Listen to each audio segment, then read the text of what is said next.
welcome to We're Not Wizards. We are the best, but not wizards. Enjoy the show!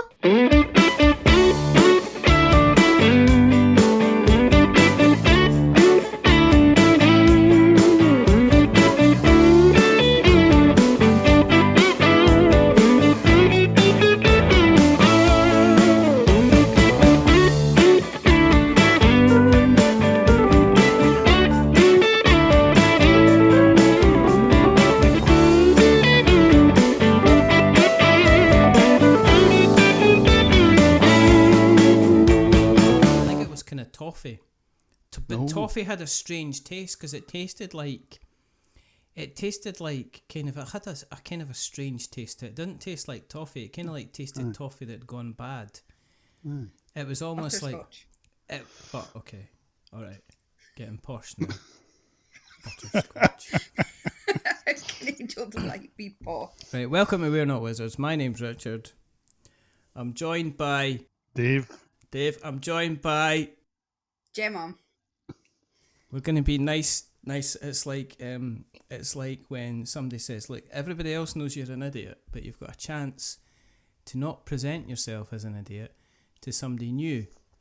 So that's why we brought Gemma in. So I've got to try and behave myself because we've already gone off the tracks and the rails as it is. Oh, that's funny. I didn't get a warning for behaving myself. That's true. You don't need to worry about you behaving yourself at all. You can just turn up, you just come along, you just tell us what you've got to tell us. Try and kind of, be entertaining and funny. Have a set of jokes that you've got to tell. No. Bring along just setting expectations. Yeah. Can we share fun facts? I didn't. Well, I like Dave did say that your full name is Gemma Fun Facts Harper. So I've heard you've got like a list of different kind of facts. So tell you what, right, during the show when we're doing the recording, we'll stop at certain points, and then we'll go. And now a fun fact from Gemma, and then you've got to tell us a fun fact. But in order to make it topical, let's make it a fun fact about something that's happening at Tabletop Scotland, which is the reason that we're here. Nice segue there, mate. Well done. Do you like that? First of all, like you've done this before. It's almost like I've done it about 500 times and I've still not been caught. That's true. Not yet. Not yet. They're running out. I'm running away. I'm like Harrison Ford in The Fugitive, except without his bedazzling charm, good looks, charisma, acting skills, and ability to run away from Tommy Lee Jones. So it's pretty much not like Harrison Ford. I'm probably like Harrison Ford now in The Wheel of Destiny. He's a bit old, decrepit, probably couldn't run away from a Nazi if I tried.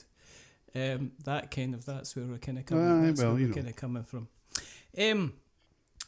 Tabletop Scotland's all about Scotland and a big tabletop event. If you're looking for a smaller tabletop event, we mentioned them on the last podcast that we did, but I just wanted to give a quick additional shout out to a brand new board game cafe called The Other Place in Kirkcaldy.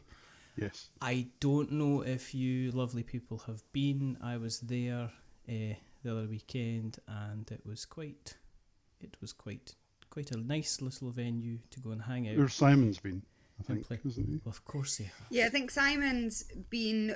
I was going to go, started driving, and then realised they were closed. So I turned around and came back again.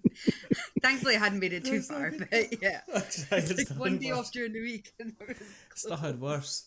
Go to it's almost as bad as going to a place like just along from The Other Place is a place called Merchant's Cafe, and they do a whole load of kind of gluten-free, dairy-free cakes and stuff like that. But it's one of these things, if you get past a certain time, even though they still open till like 4 o'clock or whatever, there's no point in going because they'll not have the cakes that you want, and the cakes that they usually have are absolutely fantastic. Why are we talking about cakes and food? Because I've just had my dinner and a bit of dessert, and I'm still kind of famished, to be perfectly honest. Anyway, Tabletop Scotland, there's things that are the same. There's things that are brand new and fantastic. The first thing is it's running this year is running this year slightly later, and we're going to go over to Gemma for a fun fact about when is Tabletop Scotland running this year, Gemma? It's running from the 6th to the 8th of September. It's the 6th to the 8th of September. Or if you're American, September 6th to September 8th. Or as I say, get your date sorted out. You stupid boys and girls. It's different this year. It's because last time we spoke, we were kind of in a horrific kind of limbo because Perth and Kinross Council had announced that the Dewar Centre, they weren't sure if it was going to stay open or if it wasn't going to, if it was going to shut down. So that's why you've decided to move from the Dewar Centre. And where are you now, Dave? We're now at the Royal Helen Centre, which is next door to Edinburgh Airport. The decision on that, right? Because I kind of wanted to drill into this a little That's bit. fine. Go for it. Was there a kind of a top 5 list of venues that you have? I suppose I should jump back and just say, look, Dave is kind of like one of the head honchos. Gemma Harper is also on the committee and probably makes sure that everything runs on time and everybody behaves themselves as well. Am I right or am I wrong? That's probably fair, right? Probably, yeah. I think you probably keep John and Simon in check because Gemma is also a Harper, and we've had John and Simon on the show before, and they're just absolute menaces. So you can just imagine that Gemma's kind of gives them the occasional kind of clip round the year. But anyway, so that's where we kind of sit in without actual violence involved. But yeah. Well, I mean, violence is a clip round the ear isn't actual. It's a It's I know. I never leave a mark, so nothing can be proven. That's like a League of Gentlemen, isn't it? We didn't burn them. Yep. But when you came down to the Dewar Centre and it was a situation where it was a case of, well, the funding wasn't there, so it was a case that we're potentially going to close everything down. Yeah. When you were then sitting down, was there a kind of like a top 5 kind of venues that you thought, well, this is where we could potentially go instead? So there was a top 4 with Right. maybe a 5th, right? And the reason I say like that is because there's only actually 4 venues in Scotland that have got more floor space than the Dewar Centre. Oh, okay. Right. One of them is in Aberdeen. Okay. One's the SEC.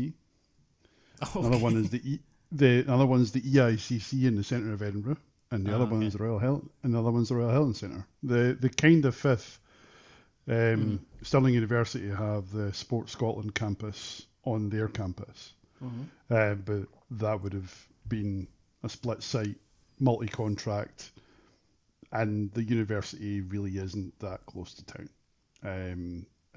So it was kind of like, let's not do that. But the main, I mean, we didn't speak to the AICC in Aberdeen, largely because, no disrespect to Aberdeen, our exhibitors wouldn't go there. No. It's not a question of our attendees, but our exhibitors wouldn't have gone there. A lot of them moaned about going to Perth because it was too north. Well, but which I understand from a logistics perspective, I do. But it came down to date. One of the venues would only give us a 1-year contract, and couldn't guarantee the same date in future years. The other one would give us a 3-year contract, but had the date moving around between September and October. Okay. So the only one that would give us the same date and happens to be, a really good choice of venue in general, was the Royal Helen Centre. And we've got a 3-year deal with them, which means we'll be the first weekend in September for the next 3 years. Oh, that's pretty good. Yeah, and we obviously can't be in August in Edinburgh. No, I mean, it just I mean, let's face it, it's gonna be bad enough. That is the kind of the busiest time of the year, even for the airport. I mean, you're looking at hotels and everything. Very much so. Becomes a premium. It's like going to Centre Parks.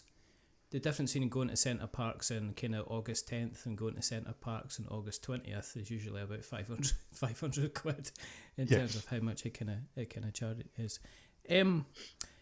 in terms of, because we've obviously spoken quite a few times, but I do want to speak to kind of Gemma a kind of a bit more, because it's her first time being on the show. I don't even know if it's the first time that you've done a podcast. I think I'm so ignorant and not actually asking you that question. I am popping my podcast cherry with don't- you two lady gents.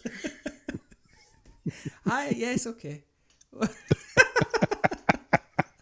Are you allowed to say that? I don't know if maybe you are allowed. You've said it. I mean, it's she fine. just did. So, She just did. So I mean, we just like it's not like I'm going to spend time editing this. No, why would you?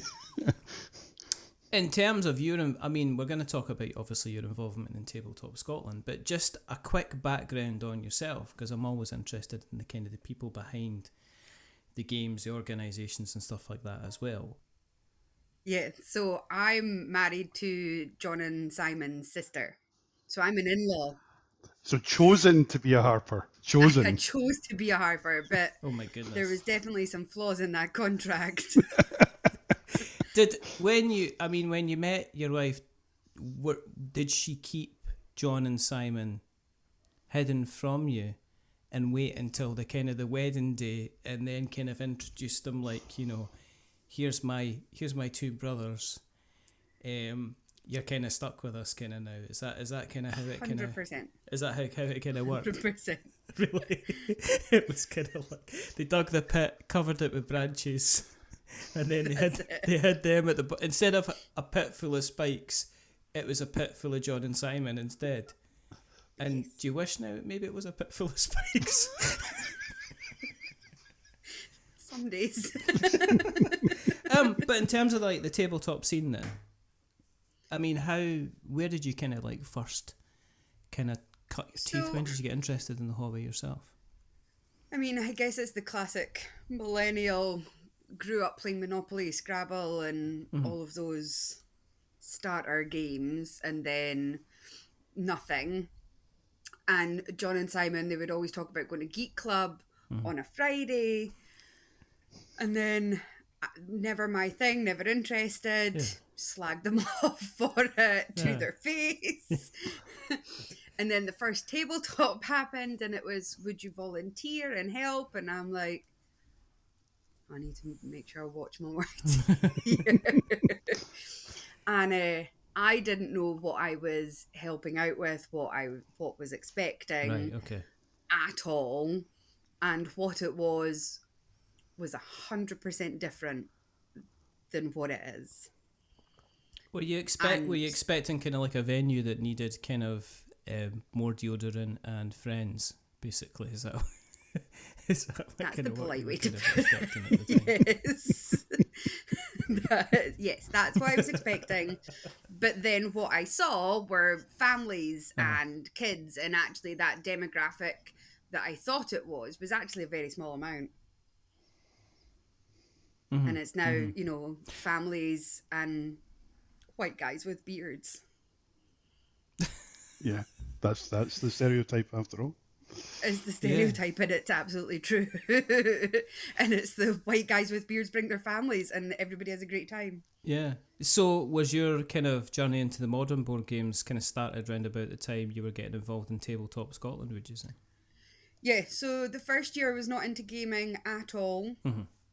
By the second year, I'd played a couple of games and dipped my little toe in and played Azul, a couple of other starter games, and then by then I've got a collection of about 75 games, live on YouTube gaming channels. That is my life. Okay, so here's my interest in this. Were you kind of like almost like, why were you hiding this away from me? Why is this kind of hidden away? Because one of the things I notice about people that do get into the tabletop is we do start off with something like Azul or, King Domino, the base kind of games. And then as they slowly get into more and more complicated things, and the reason that the theme and the mechanics and everything can be so diverse and so different, were you kind of like, oh, this is something I could have been kind of getting involved in and taking part in for kind of years kind of thing? Yeah, 100%, 100%. And the thing is we've now gotten my own family, brothers, aunts, uncles, sisters into gaming, and we brought them in through Azul.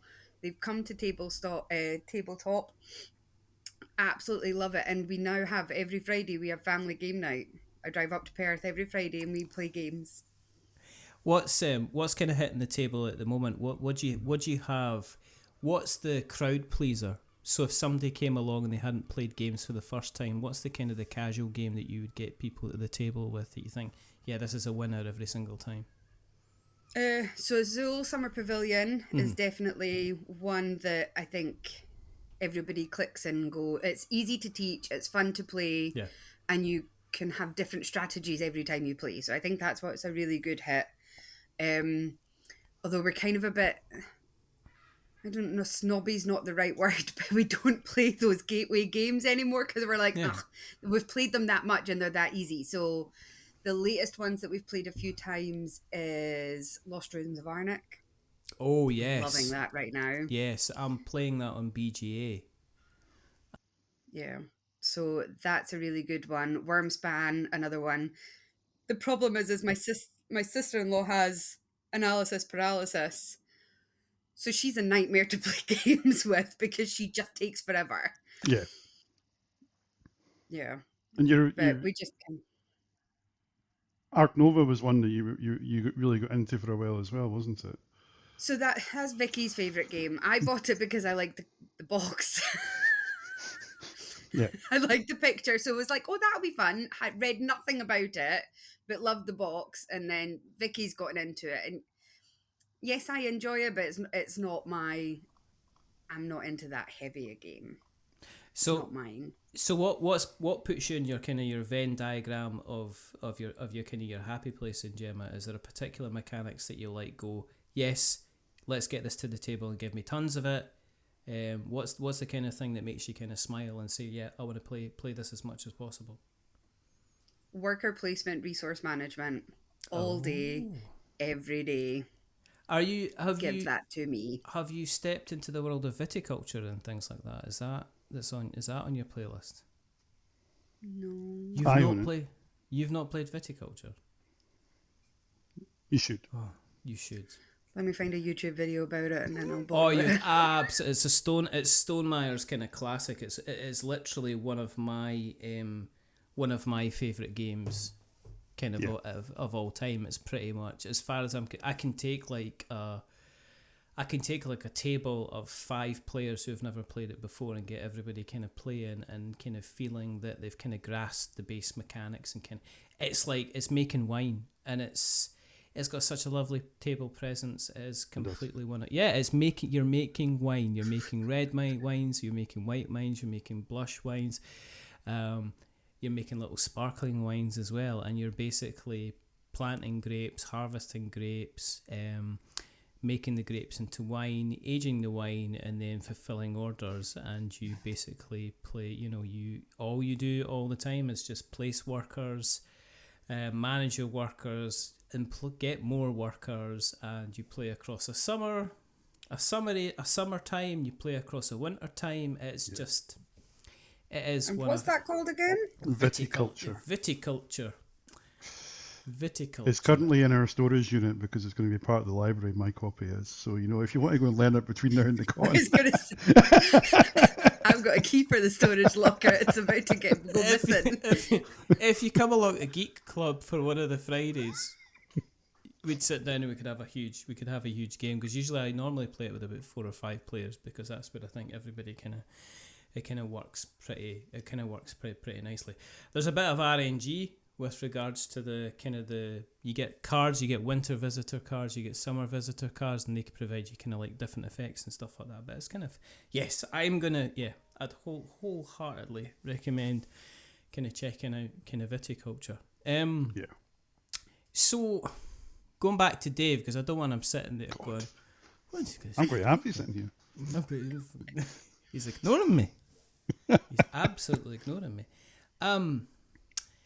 With the venue change, because I am aware that in any situation, the logistical I mean, it's like that old London taxi thing. We don't go south of the river.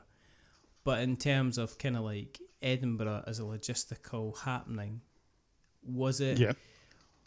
I'm guessing was the distance up to Perth, was that an objection that was brought up before by some of the people that you were courting to come up and have kind of stands? Yes. And that includes some of them who are actually there this year. We could name and shame them. No, I'll happily name one of them. Modiphius very much fall into that camp.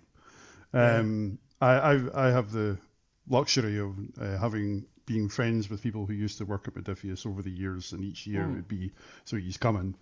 No, Perth's too far, mate. He's coming. No, Perth's too far, mate. And then as soon as we move to Edinburgh, right, we'll be there. And I'm like, right, okay, great. Did it make it an easier offering then? Because I'm obviously. I mean, I think Edinburgh. I think part of it isn't so much that it's Edinburgh, although that is a factor. I think the part of it is logistically they can ship all their product to the site, and they can fly their team in to the airport, and you're there, right? So just from that point of view, it's making it a lot easier for some of them. And I mean, I'd extend that to people like Pandemonium Institute, folk behind Blood and the Clock Tower. That's it's not necessarily why they're coming, but Evan Donahue, who's one of the co-owners of Pandemonium, is coming over from Melbourne for it because we're in Edinburgh. Wow. Right? Which is just like, okay, that's really cool. Completely unexpected, but also really cool. So it's little things like that I think by us being in Edinburgh but also being beside the airport just adds some logistical simplicity for them. Are you not also in the situation now that you can't, there's no argument that you're not kind of well established, that this isn't your kind of your first rodeo, and that there's people that maybe said, I'm going to see, I'll wait, I'll maybe bring some, because when I've spoken to, and I do speak to obviously a few people now and again, especially when it comes to things like, because they say, do you go to UK Games Expo? I says, no, I don't like people. Or too many people. Whereas Tabletop Scotland, the reason I liked it was because it was fairly open air. I never felt like there was 1,000 people around me, and that if I needed to take a step outside, I'd have to essentially queue to get to the door. That's what I always liked about Tabletop Scotland. It was nice, it was busy, and there was always a buzz about it, and there was a lovely atmosphere. But at no point did you kind of feel, I'm feeling a bit kind of overwhelmed and I need to kind of step out. But I'm aware of some people saying, well, I'm gonna send a scout up to see how busy it is and see kind of what it was like. Yeah. And because it being in Edinburgh, did you get a lot more people say, well, we scouted before, but now it's in Edinburgh, that's, it's kind of maybe more. Yeah, I mean, there's a number of companies, particularly back in kind of March time, that I was speaking to that were trying to align like their Kickstarter fulfillment and stuff like that with our dates. I mean, Gen Con's literally kicking off just now, and they were missing that, so they were trying to see if they could bring it to us, which sounded amazing at the time. Unfortunately, in 2 of those cases, they were unable to fix their fulfillment to be in time for us, so they're not coming. But they are sending scouts as a result, because they want to see it. And I think it is one of these things where you were talking about essentially the feel and vibe of the event. And it is one of the things that, is it something I'm worried about? No. Is it something a little bit apprehensive about? Maybe. Because we've moved it to a different venue. Yes. Right? So how do we secure that? How do we retain that? And the answer is, well, we don't know. We know the components of what we had before. So let's just see if we've managed to replicate something like it. I see, there's part of me, now I've known you for a number of years now. You have. And I remember that you seem to be a person that thrives on, you like things to be busy and you like things to be organised. But I think there's also a part of me that likes a little bit of the flying by the seat of your pants. Stop laughing, Harper. I can see you laughing away. I'm trying to be complimentary to the man. But is it, with you being back, because it is almost like, it's going like, for me, and I'm going to use this analogy, and this analogy might work or might not work, but to me, We'll find out. it's like moving from kind of like primary school to high school. You kind of know what you're doing, Yeah. but everything's kind of bigger. There's more things kind of happening. You've got different things to kind of deal with, kind of like getting to and from the venue, logistically, organisation, planning and staff and stuff like that. And while there's part of me that says, you know, you seem to be, when I was at Tabletop Scotland, I think the last couple of times you've kind of like just been in a comfortable kind of place. Yeah. Everything seems to be kicking along. Is there part of you that's kind of excited by the prospect that there's going to be, you know, that you like a little bit of kind of unplanned chaos that might happen? Like is probably not necessarily the right word. It will fuel me through the weekend, don't get me wrong, right? I enjoyed the fact, particularly last year, that I literally had nothing to do because my team, one of which was Gemma, was basically making the event happen along with all of our volunteers. I enjoyed that, although I ended up having lots of things to do because I was having meetings with like the deputy provost of Perth and the person who was the chief executive of Live Active, who run the centre in Perth and stuff like that. So that was interesting times. But I think this year I do not think I will relax until it's over. It's probably the summary there because it's new. You know, it is the same event that we are replicating. To use your analogy, we kind of know what we're doing. Yes. But this venue's 3 times the size of the one in Perth, right? Yes, Even just things like that, right? Yeah. It's just, and there will be things that, because we're working with a professional event venue, certain things are different. And that's no disrespect to yours. They essentially gave me the keys, right? That's essentially what they did. Yeah. But this is a very different beast in that sense. So, there's been learning curves for all of us for that, in all fairness, including them as a venue, because they've had to understand what this event is. Yes. But there's been, I think when it comes to the weekend itself, I think what I usually say when we get talking about something like this is, you know, all the prep in the world is not going to help us as soon as we open the doors. You know, because at that point it is about, right, we'll realise how quickly what we've not done, and then we just have to react to it. And you can't do anything about it. You know, you have to just kind of let it. You kind of have to let it go. You know, if you've got 52 seats and you should have had 53 seats, there's nothing you can do about it now. You can't magically conjure up a seat. No, because we'll just take John Harper away. Seat done. but it's even just the fact that the logistics. When you mentioned seats, at one point we thought we needed 5,000 chairs for this, right? Wow. Right, and there's no suppliers in Scotland that have 5,000 chairs at all. Fortunately, we don't need 5,000 chairs. We need slightly less than that. It's closer to 4,000. Fortunately, there is a supplier in Scotland that can give us that. Otherwise, it was going to be 3 articulated lorries driving up the M6 from near Kidderminster. Wow. And that would have filled me with dread. What if one of them broke down? Type thing. You know, people are probably, if they're working from home, they're used to kind of like the standing desk kind of situation. So they just have to do the standing kind of board game situation. They could have. So Gemma, what's your kind of role in this? What can we blame you for? What do you do and get up to, and what's your part in TTS then? Generally anything front of house. So when you walk in the door, that's all my area. Getting fed, that's my area. The bar, making sure that there's drink, there's food for everybody. Getting your tickets, getting your lanyards, finding Dave, making sure he's eaten, and drinking water is a regular occurrence. Yep. Yeah, I can imagine you actually need to do that. Every year. Every time I see him, have you eaten? Have you had a drink? And it's always, yes, I've had a banana, but I've yet to see him eat a banana. I think he just pretends. I do too. I think he just pretends he's got a banana. But again, I mean, you were involved in the Perth side of things, kind of running that, and the Perth kind of tickets and lanyard thing was like almost like a pulpit reception kind of area, a full table that went all the way around. People kind of went and collected their tickets.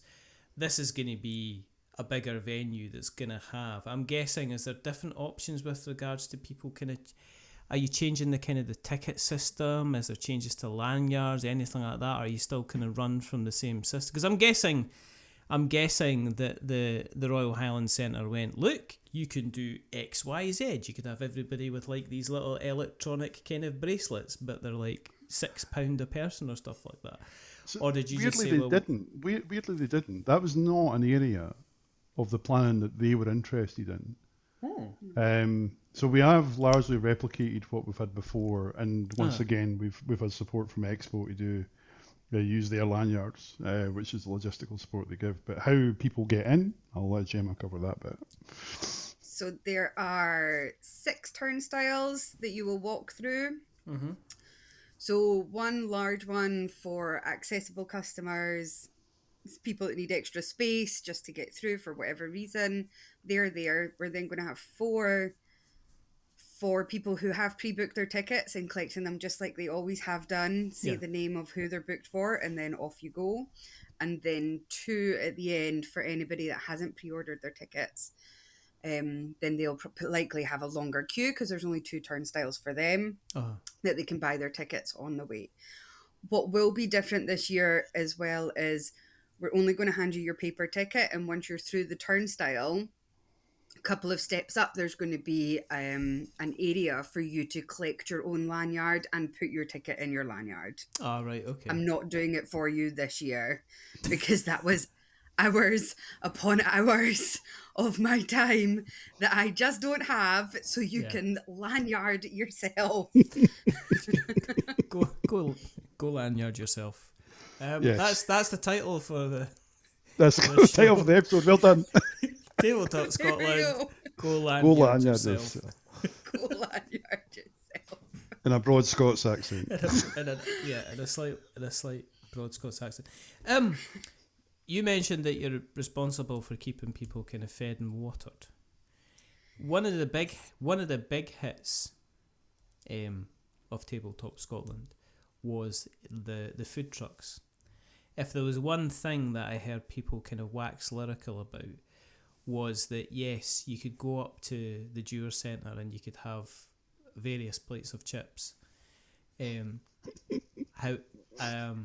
the food trucks really, really kind of impressed kind of a lot of people. With it being in a different venue, have you been able to have these people coming along? Is it going to be different suppliers? Have you not been able to kind of bring that in? What's the kind of the situation for that? So the Highland Centre has its own cafe, restaurant inside and a bar separately. Right. But they also have a contract with a catering company who do provide food trucks. Mm-hmm. The only one that we kind of requested come back from last year was Fergie's Kitchen. Yes. Who was the vegan, gluten-free. So they're the only ones that are coming back. The others are not. But the new food trucks that we have this time, and which we learned from last year, is they are larger food trucks with multiple queue points, and there are more of them. So for a bigger selection. So is one of the things that as being somebody who's annoying, who's kind of dairy free and gluten free, one of the things that was frustrating. Simon as well. One of the things that's frustrating at the Dewar Centre was there was a lack of kind of dietary requirements. It was kind of like, you can have chips maybe, and it's like, all right, okay. So in terms of the Royal Highland Centre, are they more? I'm guessing because they're a bigger venue, more established kind of event-based venue. Are they providing kind of better kind of dietary options then instead? Yeah. Yes, so there will be more options. So yes, we've got Fergie's, but each of the individual ones will have something for somebody else. And what we'll be doing, we're just finalising a couple of the menus just now. Mm-hmm. And then once they're all finalised, it'll then be posted on our social medias so that people can plan and see what's available Yes. for them. Yes, that's really, as somebody, as I say, as somebody that's got dietary requirements, the ability for me to plan is absolutely important. It's like, that's why, you know, I mentioned the other place at the very beginning, because they do kind of like gluten-free, dairy-free chips.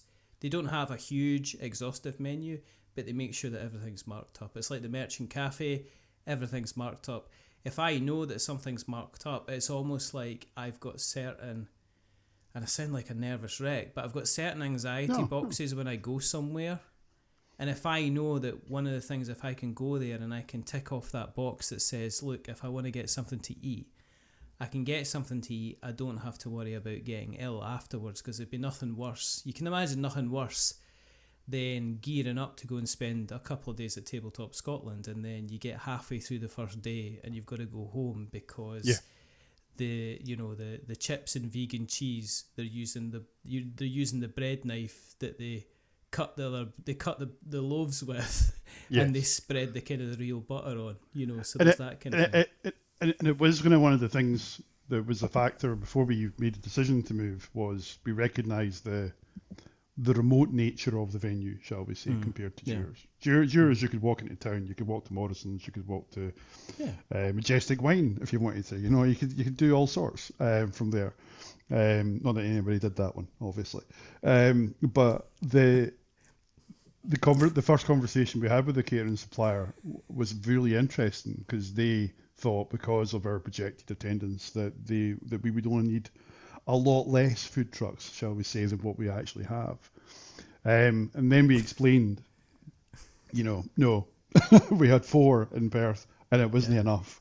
No, there was constant. I mean, the only negative I had about the food trucks was there was always constant queues, which was amazing, because it's shown that they were really, really popular, but also at the same time, you're kind of like, I can't take 5 minutes break for my lunch. No, and they were running out of food, and they had to restock and stuff like that in Perth, and that's all been part of the conversation with the catering supplier. The other thing we've got is, inside the hall, we're going to have a coffee stand as well, which will have some light bites and stuff like that. So there is the option, if all you want is a cup of coffee and you're playing a game of viticulture, then you can literally just go and get yourself a cup of coffee and come back, right? There's little things like that that, from a food and drink point of view, is really important for the experience of the attendee as much as anything else.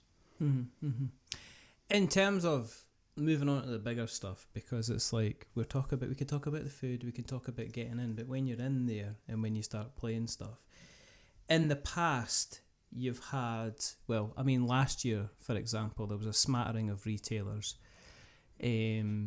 You're running the kind of the events, you were running the playtesting events, you were running the kind of the walk the plank kind of event, which is a huge, wonderful event. There was a Blood in the Clock Tower event as well. Although I don't know if that was official or if that was we did have Blood in the Clock Tower in what was the boot room or the skate hire room in the Jura Centre. And kind of in relation to the fact that Pandemonium are going to be there as an exhibitor this year, the Glasgow Blood in the Clock Tower community are running essentially at round the clock, right? From the Friday through the Sunday, every hour and a half, there's a dedicated room for it upstairs. And if there's enough demand, they'll run more of it on the floor. In terms of then the exhibitors going back to the venue and getting some people on board who are coming on board, who's the Molly Sugden's bridesmaid people that you're going to be mentioning? I mean, if I go down the list, you've got like all rolled up. You've got Ancient Robot Games, Grumpy Gorilla, got Mox in the Hole, that we just end up mentioning on every single podcast episode for some reason or another. Lorcana. I mean, is that? I mean, that's that. That was a really interesting conversation. I was at Mark Cook's house, or more accurately Aircon, for just a couple of days, because I originally wasn't going, and then Booking.com told me I'd actually booked a hotel, and I was like, okay, I'll just go then. But it turned out to be quite fortuitous in a couple of fronts, because one of my friends, Ian, is friends with the event manager for Ravensburger at conventions in the UK. And Ian just kind of pulled me at one point and was like, "You need to speak to this person." Wow. And it was just like that. That was pure happenstance. But they actually have the biggest stand at the convention. The floor plan isn't published yet. It will be later this week. But it's going to be roughly 60% Lorcana, and the rest of it's going to be their entire board game range that they're going to be running demos of all weekend. That's a pretty good kind of. What is? It's a pretty good catch. The other thing is as well. I mean, you were always kind of big into supporting kind of like the smaller independents. So we've got obviously people like Dream Big Games. Mark McKinnon as usual, always of Wrecking back. Ruin fame, as he's known. Is he still Wrecking? I don't know if he's still. Well, he's not published his second game yet. He's not done it yet, has he? Wait, Mark, what are you doing? Get your finger out. But exactly. Then you've got like new stunners on the block, or Eerie Idle Games as I've called them, who came along to Tabletop Scotland a couple of times, and then went and did a Kickstarter that did 6 figures. And are they? I mean. Is this kind of like their triumphant kind of lap of honour to go like, we did it? So, I mean, they won't have the game there because it won't have been fulfilled by then, which is a frustration for everyone in that conversation. But that's fine. They're really excited to bring the game, and I don't know if they will be, to demo it. I don't know if it's beyond a late pledge point for them or not, because fulfillment, I think, actually... i.e. the shipping of the stock starts to happen around about the time of the con, rather than the fulfillment. But yeah, they're going to be there, and they're great people, and it's nice to have a successful Scottish game designer there in that respect. Being where we are, but there's also a lot of new folk who are going to be there. I mean, to give that context, we had 70 exhibitors last year. We've got over 120 this year. I'm scrolling. Aye. It's not getting. It's got like the size of the scroll bar. I know. It's quite small. I need to find a better way of laying that out, because I didn't expect us to get 120. It's literally like, when you open up a spreadsheet and you go, I wonder how many bits of data I've got to add, and you look on the right hand side and the wee box is tiny, which means it's like, oh, for goodness sake, this is going to last forever. You've That's Dave's computer. Yes. Have you still got lots and lots of spreadsheets, Dave? Is your life one big spreadsheet? It isn't one big spreadsheet. It's lots of different. Are you moving? When we have a team meeting and he brings his laptop, the tabs. It hurts. It's painful because they're that tiny that little box that the spreadsheet is all across the top. I can't go back. I can't look at his screen. Does he use Lilac yet? Because we had this Lilac conversation, and I only take somebody using spreadsheets seriously if they've got at least one couple of boxes with Lilac in it.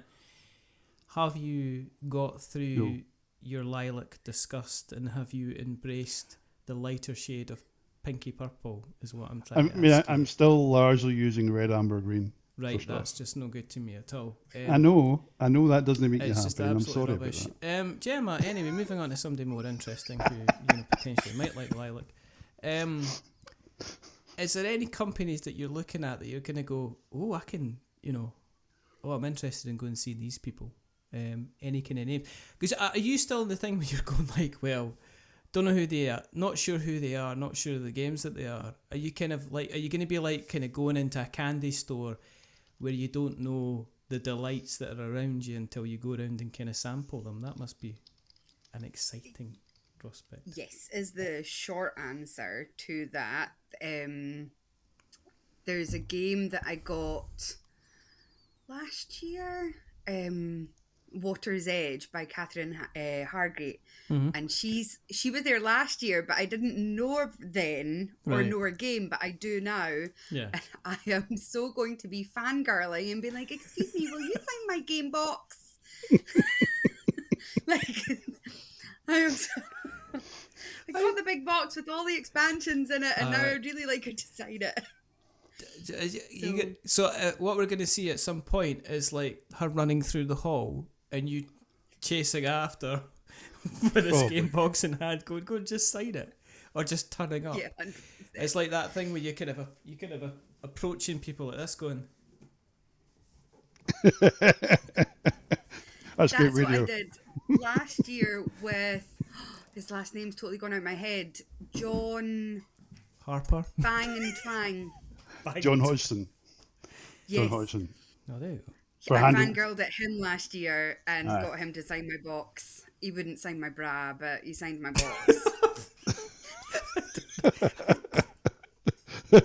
Was that the line there, Richard? Was That's that the the line? kind of that. Did I read the line? That's not Am I the the line. first one to No, ever no, do it? there's absolutely no lines. There's the line is a dot to you at the moment.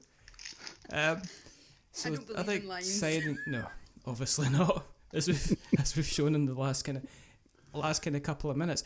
Is it on the other side of it? Is you're walking around and you're not aware, 100% aware of who everybody is. You're not going in with any kind of prejudices at all, then, are you? You're kind of like just enabled to enjoy. Because I'll have certain people that I want to see. I mean, I'm looking at, I'll go and see Kev at Inspiring Games. Yeah. Because Kev's Kev. lovely. Kev's Yeah. lovely. He is just absolutely lovely. There's Lucky Duck Games as well. I hope they've got a decent sized stand there, the small one. Yeah, that's coming up for them. Yeah. The big one for me is Mantic. Yeah. Who Which were I similar was to Modiphius, were ones I was trying to get for years, and are now coming. Is Ronnie coming up though? I actually don't know. It's all been through Tobias that I've been speaking to. So I don't know if Ronnie is. And I don't know. And I think this is the thing. A lot of these companies, I mean, and Modiphius and Chaosium to a degree, are very much in this boat. They want to see, they're coming with, as they would call it, a small stand. Yes. To see how the event is for them. Yes. And then on the basis that they have a good time, they'll come with a bigger stand in the future, which is, really, really, really cool. So I'll be visiting them. Make sure they have a good time.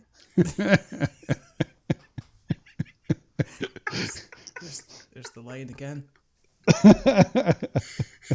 But actually, I'm amazed Gemma podcast. didn't mention there's going to be a company there with a Christmas game. Who's that? Who's that? Bunny Hog Games. Bunny, are you at your Christmas then? Yes. Oh, mate, Gem- you've no idea. Is You've it no idea. one of these? Is it one? What do you mean that you have no idea? Like how? Yes. Right. So let's touch on Christmas a bit. Christmas is the best time of the year, other than Tabletop Scotland. That was good save. Thanks. I wasn't going to correct you because I know where we sit in that order.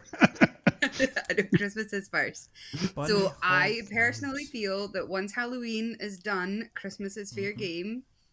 And every year for about 12 years, I do a daily countdown on how long it is till Christmas. So I am therefore responsible for the daily countdown for Tabletop Scotland, Yep. which I have been consistent at. You have. See that? It's transferable skills. I love old school Christmas of decorating the house, baking. I make traditional Christmas cakes that I start in September and get the fruit all drunk. I love going out to the shops and buying presents for everybody.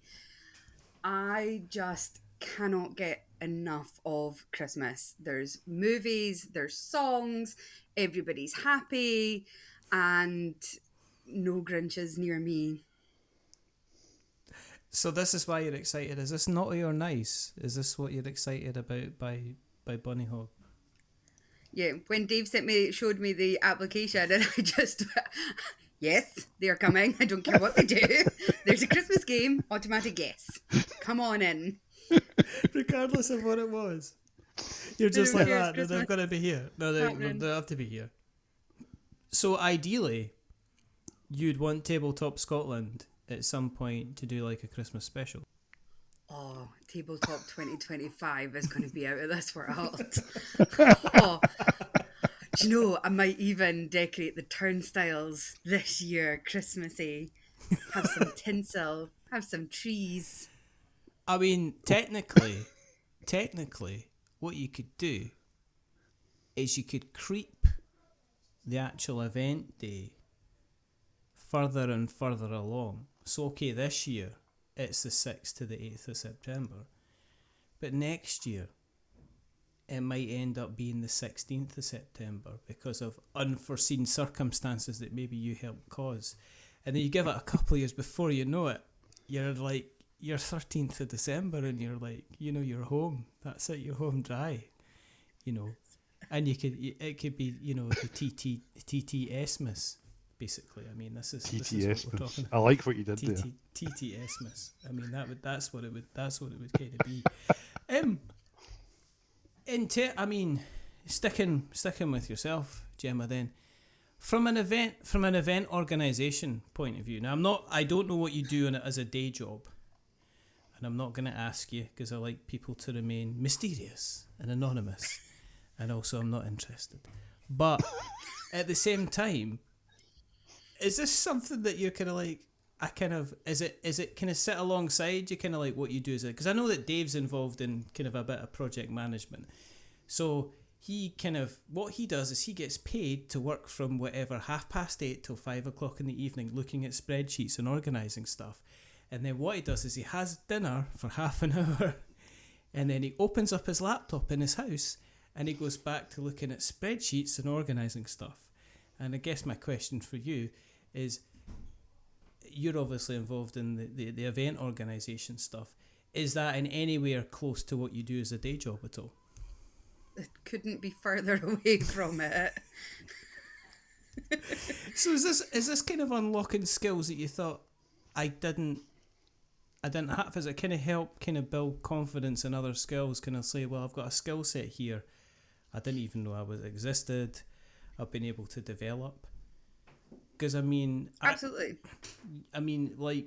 It must be things that you've kind of like, well, I don't know how to do this, and you've had to find out how to do this. It's not because you've had a boss leaning over you saying you've got to learn how to do this. You've had to go ahead and liaise with these, the catering vans and organise monies and stuff like that. So is there a whole set of skills that you've had to learn off the back of that then?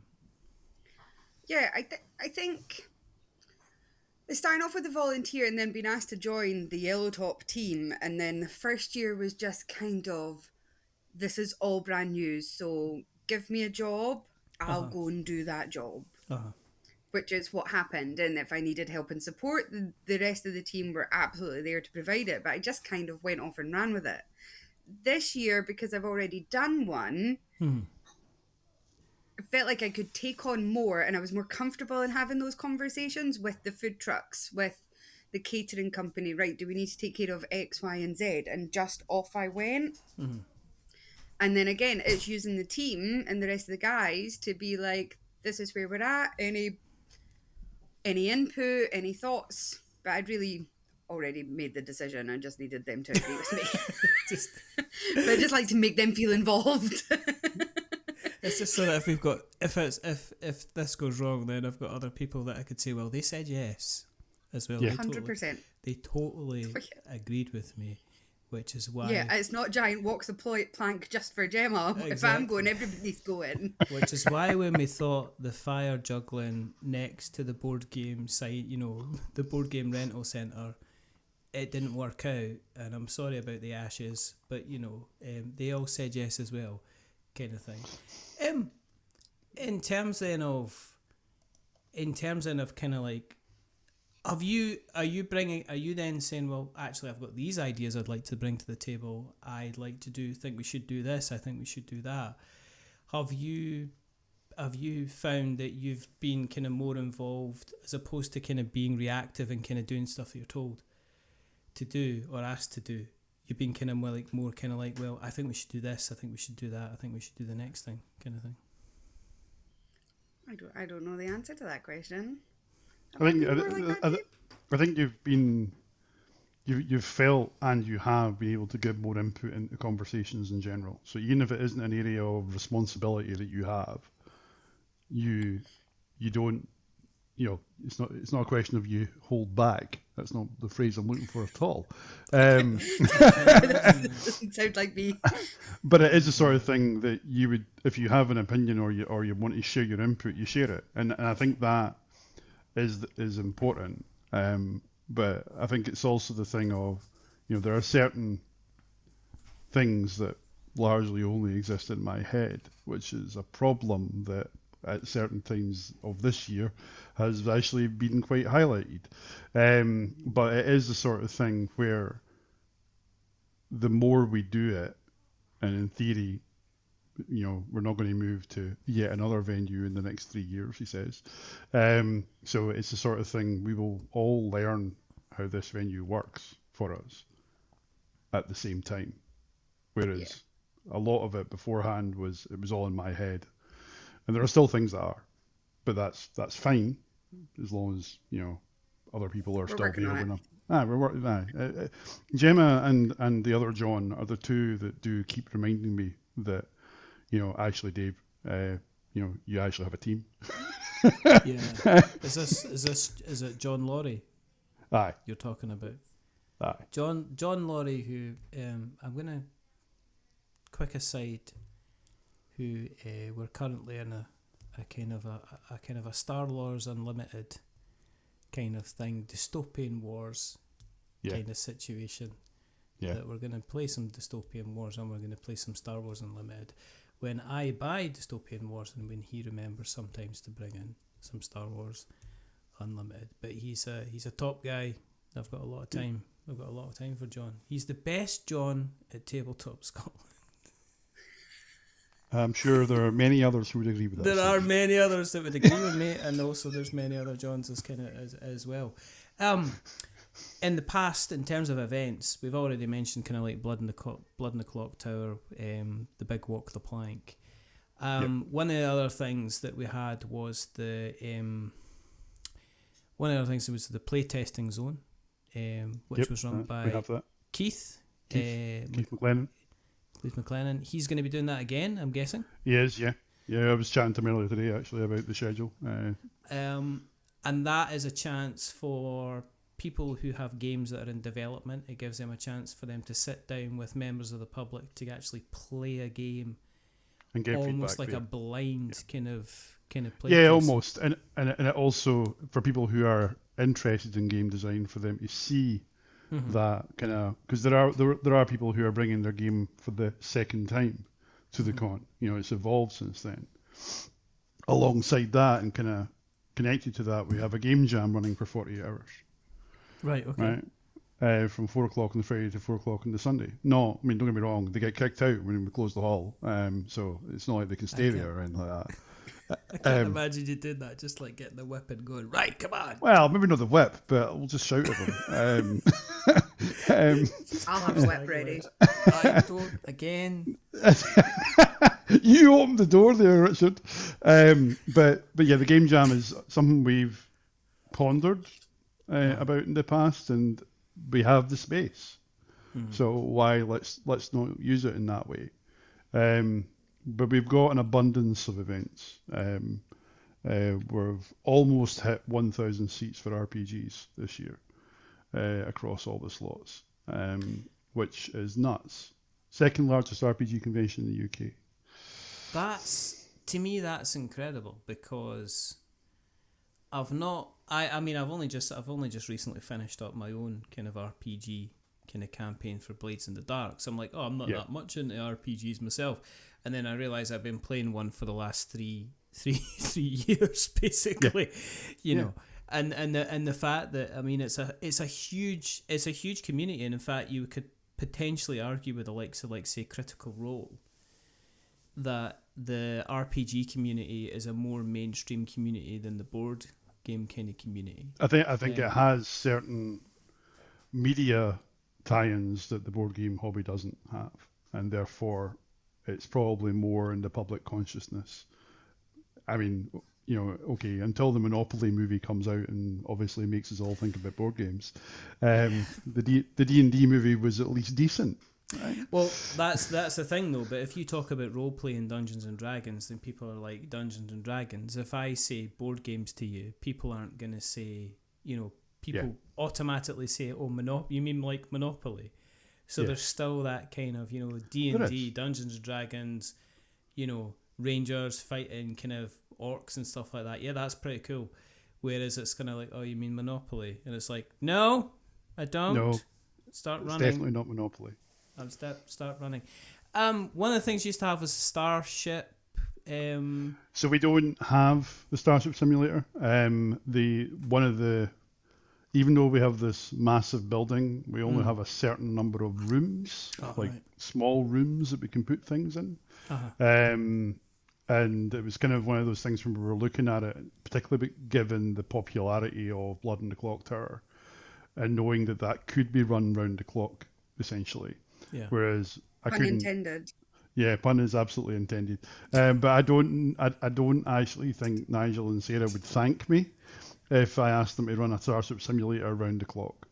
No. So it was one of those things where I think it was literally after your first visit to the site that we had a team meeting and we were sitting down and we were kind of looking at it and going, this would have been back in March, something like that. And it was kind of at that point we're like, no, we'll go with Blood in the Clock Tower in that room.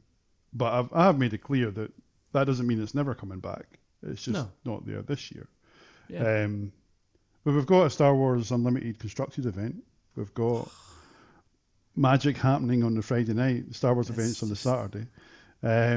We've got a cockroach poker tournament on the Sunday, which sounds nuts. Which I assume you've played cockroach poker, Richard. If you haven't, then we need to have that fixed. We need to have that discussion and sit down because I haven't. I believe I've seen you play it at Aircon a long time ago. I reckon. A good couple of years ago. But it's not something that I've taken. As you know, it's a very silly game. But we've also, if I can just fit in two more events, right? One of them, we obviously have Terry Crokinole Brown bringing Crokinol's Scottish GP to the event, right? We have to do that because Terry would be hurt otherwise, and that's just a given. And just to put as a quick thing, it's like hurting Terry would be akin to killing John Wick's dog. There would be people that would come after you. Yeah, if you hurt Terry Brown, and the list is quite expansive, and it would probably include me because I've got an awful lot of time for Terry. Exactly. And if you, and you can chuck those crokinole boards with specific accuracy, and they do fly like frisbees. They do, and they can be quite hurtful. Big frisbees. But the other one, I suppose, to spotlight would be the Arkham Horror card game. Peter. From the Drawn to the Flame podcast has managed to convince me to give him space for 100 players. Wow. And the reason it's 100 players is because we've got at least 30 people coming from Spain for it, which is just a bit mad because the largest Arkham Horror card game podcast is a Spanish one. And it's these little things that from a community perspective you go, really? but no, that's kind of cool. Are you still? I mean, you must be still be getting continually surprised by what's happening with the event. I mean, I know it's new for you, Gemma, but you must even see differences, obviously, between last year and this year. The number of people that are kind of involved, the number of companies that are involved. Oh yeah, it's absolutely crazy, and I love that. There are some favourites that come back every year, whether that be an event or whether it be an exhibitor. But the interest that we have with the new ones as well, obviously we can't accept everybody because we've got a limited space, but the submissions that are just flying through, even now we're still getting submissions to come and be an exhibitor with us. And we have to, go, I'm so sorry, we've got limited space. So it's absolutely insane, off the charts. And it is even. I mean, it probably sounds weird. People say we've got limited space, but we've got limited space because we only want so much of a mix, right? We probably could have had over 150 exhibitors, right? But that would have been more than double what we had last year. Yeah. They all have to have a good time, whether that's commercially or otherwise. So if we stop it, Gemma. So if we didn't increase our attendance sufficiently for them to be able to have a successful event, then that would be a negative experience for them. So I remember when I filled in that section of the contract, I put 120 as the cap, right? So that was in August last year, when we were doing that, we were going through that process. And it was kind of like, right, that's as many as we're going to have. We're not going to go any higher than that. And that actually turns out to be a hard limit that we can go slightly over, but not by much. But that's because people like Tristan Hall from Hall or Nothing Games is sharing a stand with Inspiring Games, Kev, because Tristan and Kev are mates. So, right, so Tristan's coming up and he's going to be demoing his game, which is going to be great because I've been trying to get Tristan to come up for years. I've not seen Tristan in years. I saw Tristan at AirCon last time when he was him and his wife were Francesca. there at AirCon. Yeah, Francesca. Yeah. So Yeah. it's So that's going to be great. Amazing. Yeah. Aye, it is. It's really good. But it is stuff like that we are able to do. And we are attracting people who previously were like, these aren't big enough for us yet. But we will have the second largest exhibitor section of any convention in the UK. Right? Only Expo has more exhibitors than us. They have a lot more exhibitors than us, but it's things like that.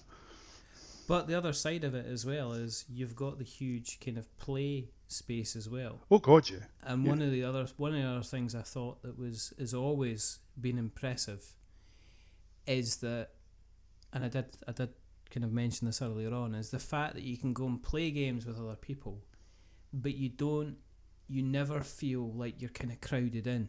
You never feel like, actually, it feels to me like they've added an extra 2 seats on either side just so they could get another couple of players in here, as opposed to kind of leaving it kind of quite open. So the kind of the play zone, you've got a couple of different things. You've got normally there's kind of people kind of demoing games. I know that I think Hachette they're kind of like sharing a stand where they've got a couple of demo tables kind of on the go. But it's just I'm guessing the games library is still going to be there. Yeah. And this year we're partnering with a social enterprise who run a games library in Edinburgh called Edinburgh Board Game Library, funnily enough.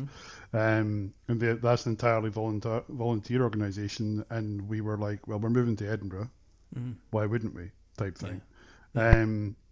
But yeah, I mean, the play space, we've always been very keen on saying, right, I don't want chairs touching the backs of each other when people are sitting down, basically, because that means people can't get down aisles, right? So we have 2.5 meters between tables, or 1.5 meters between the backs of chairs, depending upon how you're sitting at the table. Yeah. So a wheelchair can get down every single aisle, and we're using the additional space of the hall to our advantage, in the sense that all spaces between things, so different zones of play, is 3 meters as a minimum. Yeah. Right? There is a 4 meter aisle right down the middle of the hall. Right? And, that's twice as wide as any aisle we've had before. Right? So it's recognizing that, going back to that vibe feeling thing of the event, I don't want it to feel like a big cavern, don't get me wrong, but I want people to feel comfortable. Yeah. And that's very much from when we've been looking at the floor plan and trying to work out, how do we use the space? Do we not allocate space to things and just have empty bits? No, let's use the space to our advantage. And that's kind of what we've done. Because I think as well, we're so big on us being a community. And I think a lot of our vibe and buzz does come from our attendees. Yes. Who come and sit, and they know they're coming to sit and play games with a bit of shopping on the side in the library. But we also strive on making it accessible for our entire community. So it's not just making sure that everybody's fed and watered for the things that they can eat and drink, but it's also that they can move around our entire convention without feeling restricted or it being an inconvenience to get to a certain area. Yeah. And whether that is a wheelchair, or what we've learned from each of the charities that we've supported throughout the years, we've learned from them each year on how we can make things accessible, make people comfortable. Every year we've had a quiet room. We have one this year. Yeah. So there is a space for everybody. This year we've got Alzheimer's Scotland, and John Harper and I on Tuesday are going to go and pay them a site visit so that we can learn more about it and know that if there's any changes we need to make for this year prior to it, we can make those adjustments now. Yeah. And I think that's a Yeah. big focus and one It of is. our It is. baselines. This isn't an option. This is a mandatory. Yes. This is where the space needs to feel. I mean, there's a certain demographic in the kind of the board game tabletop community where, and you can all shout at me if you want, Where but is he going with this? Where is there's- he going with this? there's quite a lot of people that are kind of hovering about, if not sitting around the kind of the spectrum in terms of Oh yeah. sociable things. As in, there's a lot of people with ADHD. There are, I know of a lot of people with kind of like autism, slight autism. In fact, I know that as in terms of kind of like pastimes, board games can be wonderful for autistic people because it's set rules. They know exactly what they're getting into. There's no ways of interpretation or anything like that that's going to put people at an awkward point, and I know that the board game space can be a very, very kind of friendly space. And I think it's good to see people like yourself kind of, when people talk about accessibility, yes, we're mentioning wheelchairs and wheelchair accessibility, but we're also talking about the fact that having that space between kind of stands, having that space between the tables, means that somebody who would normally go to an event like this and check out after a couple of hours because they just find the stimulus kind of overwhelming and they need a break, that it kind of puts that on a kind of a lower level so they don't feel as overwhelmed or drained within the first couple of hours, which I think is kind of very, very, very, very important indeed. One of the things, I know we've still got a couple of things to get through, but you're bringing back the events, am I right? As in a couple of seminars. Yeah, so we are having seminars again. We didn't have the space in the Jura Centre last year to do it. Mm. We had to give that over to other things. Uh-huh. So we have a room which can seat 60 to 70 people. But again, we'll make sure that's appropriately spaced so that people can feel comfortable in it. And we are having a variety of things. Some of them are shows in a sense. We're having a kind of mega game of Dungeons and Dragons Trivial Pursuit, which just sounds a bit bonkers. And having seen some of the questions, I can't answer half of them, and that's probably a bad sign as to how hard they're going to be. But we're also having a live play of D&D on the Saturday night with Tartan Tabletop, who are about to go into the Fringe Festival and run kind of shows every day or something like that. But we've got a variety of panels, and it was the sort of thing that when we when we didn't have it last year, one of the big pieces of feedback, particularly from the exhibitors, was that they missed it. They missed that opportunity for them to be in that space, not to be promotion themselves, but to talk about things that they are able to talk about. So it was very much from that perspective that I would bounce it off a few people as well as the team to kind of go, what sort of stuff do we want to cover? And it kind of crystallized, particularly the first few, when speaking to Chaosium and who published a Call of Cthulhu and things like that, that when Lynn Hardy said that she was going to come, I was like, well, Lynn, you know all about folklore and fantasy, given that you designed the Rivers London role-playing game. And she knows all about horror because she's also a big part of the Call of Cthulhu team. So why don't we do a fantasy and folklore one and a horror one? And that are probably more leaning towards RPGs, but we haven't announced the panelists yet, but they're all largely confirmed. But we have board game people on those panels as well. So it's not just some RPG folk talking about RPGs. Yeah. It's going to be talking about those themes. And then on the Saturday night, we're showing a film called Art and Miniature, which is a documentary that was done to show, the hobby of painting miniatures. And Ben Porter is going to host that, formerly of The Unlucky Frog. Yeah. And we are finalising the panel for that as well. A number of sculptors and painters from the industry are going to be at that. So they're going to do a panel beforehand, show the film, and then a bit of a Q&A after it. So there's a few things like that. There's a whole load of other things. Solo gaming. In fact, you're a big fan of Delve, right? By Anna Blackwell, from Blackwell Games. Right. So Anna's going to be there with the stand, and we are doing a panel all about solo gaming. And I said to Anna, do you want to be in this panel? Oh, yes. So there's a number of different people who are going to be on that panel, Anna being one of them, which is cool. So You've got a pub quiz as well. I mean, we've got to mention... I can't forget the pub quiz. I mean, as much as... you'd like to. Don't take that the wrong way, Ian, if you're listening. Ian doesn't listen, it's fine. Ian, if you are listening, blink twice for yes. See, I told you. But him and Jamie, I think him and Jamie are going to be running the kind of... They are, with other Ian as well, helping out. And that's a wee bit different this year, because previously when we had it, where we had it in the Dewars, it was just kind of in this kind of big open space that was the restaurant. Whereas the restaurant in the Highland Hall is not a big open space; it's a restaurant. It's a room with a restaurant in it. Yeah. So we've had to actually make that ticketed and cap it. Now we have a capacity beyond the amount of tickets we're selling for it, because we know that some of our exhibitors will want to go to it as well. So that's fine. We'll make that happen. But for the attendees, what we've asked is, they pay £2 and that money goes to our charity, Alzheimer's Scotland, right? And it's just things like that we can leverage to kind of give a little bit more to the charity, much like the Bring and Buy does. Shall we play a game of putting Gemma on the spot and ask her to go through the ticket prices? Oh, dear God.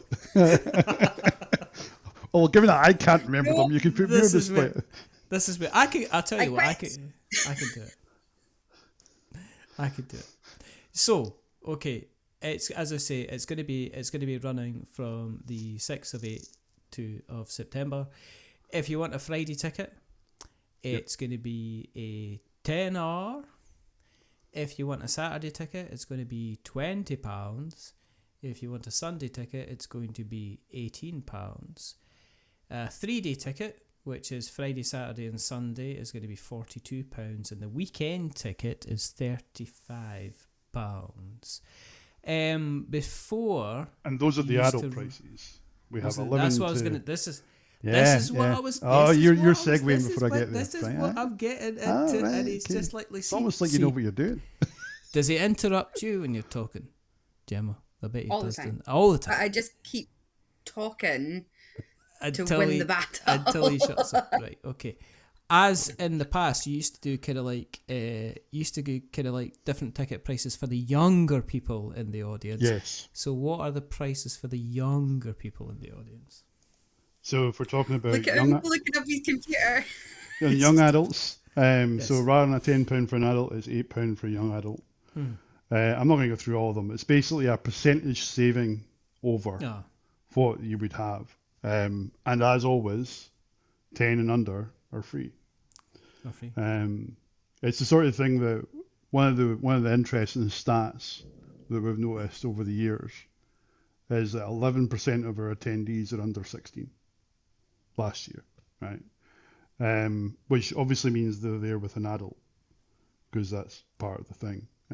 So if 11% of our attendees... One of the things I noticed in doing the Hache stand last year was the number of families that were there and having the best time. And that is what you want, because as we say, it's like, white guys with beards. But it was white guys with beards with two hands by their side who had their 9-year-old and their 7-year-old with them, and we're sitting them down and they're playing like Stomp the Plank, or they're playing like, they're playing any of these games, and the delight and smiles on their faces that it's like, this is actually, there's a whole new world out there of colourful games that I can sit down with my parents, my mum, sit down with my dad, sit down with whoever, and just have the best time. And that was one of the best things that I kind of like was witnessed was the number of I was actually really surprised by the number of families that are there, which again is testament back to the kind of the space, the openness, and things like that. Because I can imagine if you've got a couple of 7 or 8 year old kids, they're going to be very, very forward at telling you that they want to go home and they don't like the place, kind of thing as well. And what we found at the Dewar Centre was it was open. It was in the plan. It was opened enough that, again, young kids, who are going to struggle with lots and lots of adults around them, might feel a bit overstimulated and stuff like that as well. There wasn't really that. There was just a lot of folk having a jolly good time, looking like they'd enjoyed themselves. And for a couple of people, I think it was them starting to get into the hobby. They went home with kind of like bags full of new games to put in the game cupboard instead of Monopoly, I think. Yeah, there was somebody who emailed us earlier on this week. They had booked into an event and they were cancelling their tickets for that event. And so I asked the question, so why not cancelling tickets for the convention, just for that event? I asked the question, why? He says, we're now bringing our entire family with us. It's not just the two of us coming now. But they didn't just mean their kids. They meant their entire family were now coming. And I was just like, that's really cool. That's really cool. But that's what you want. You want it. You don't want it. You don't want it being like, as I say, when you talk about kind of like conventions and you talk about things like Comic-Con and things like that, you don't necessarily think of this is someplace I'm going to take my family. And we're in that, it sounds strange, but we're in that phase where all the people who maybe grew up with board games are getting into model board games. They're getting to that situation where they've got young family, medium family, and they don't want to feel, well, all right, mum's away or dad's away to the board game convention, and I can't go along because it's not going to be something that's appropriate for us. So it's again, the second and even in some cases third generation gamer is very much a thing now. And I know people who are even older than me, who have got grandkids. I've got grandkids that they are introducing to stuff in this hobby, which is just awesome, because it's then a shared experience between them, which is really important. But it's also just the fact that that's just really cool. That 3 generations can play that together potentially. Yeah, and it's people, and let's face it, you walk down the street, you walk around the shops, you walk around everywhere, and everybody's got their face in a screen, and it's so nice to see everybody kind of sitting around a table and kind of not even interacting, but just kind of not kind of being like this all the time and have their face in kind of like 6 inches of plastic. Shut up, Gemma. I didn't say anything. So that's definitely the Sunday 6 inches of plastic. That's a Sunday joke. Right, okay. No, see, there you go again. Gonna have to put a special tick on the way when this goes to Apple Podcast. Anyway. It's suitable for all audiences. Explicit. Is it not? I almost said something else. If you've listened along and you want to find out more about Tabletop Scotland, as I keep saying, and I'm going to keep banging this drum, it's the 6th to the 8th of September. You can find out information by searching for Tabletop Scotland on the Googles, but you can go to the website, which is tabletopscotland.co.uk, and that'll give you information on the exhibitors that are going to be going along if you want to take part in events. But I think a lot of the events are getting to the point of the full place. You can buy tickets on there as well. There's a little bit of merchandise as well that you can get your hands on as well. So that's tabletopscotland.co.uk. There's only a couple more things to do. I guess the first, I think the thing is thank you very much for coming along and guesting and enjoying this nonsense. Why are you sniggering again? Because I'm a child. Because I'm a child. So a couple more things to do. The first thing is to remember that we're many things, but we're not wizards. Are we wizards, Dave? No. Are we wizards, Gemma? I am absolutely not. At least you're not a final disappointment. And if you've listened along tonight, you can go and find out what we are doing across the internet webs if you search on We're Not Wizards. If you want to read words that we have written in ways that people can read the words that we've written about things that we've played that are cardboards, you can go to we'renotwizards.co.uk. If you want to listen to things that we've spoken so you can listen with your ears, you can go to we'renotwizards.com, and you can find us across Instagram and all the other wonderful places, spaces, bright and early for the daily races. And we just have to say goodbye. So it's a goodbye from the rather wonderful, rather fantastic Dave. Gemma Harper. So I couldn't Thank you resist for that. having me. Say goodbye, Gemma. Bye. Love And you. it's- Miss you already. Shut up. And Merry Christmas. Happy New Year. don't need to do that. And it's a man he's neither left or wrong. And it's probably never heard this. This is all novel to him.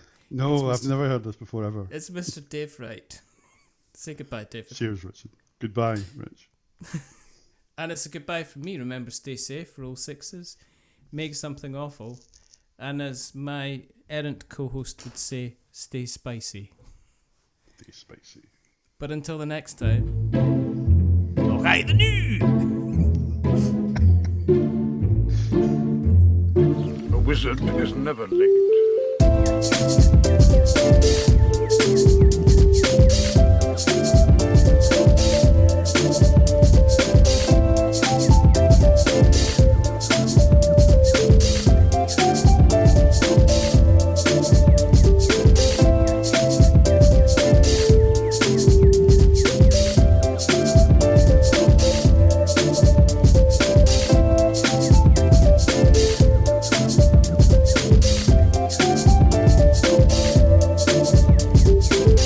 Nor is he early.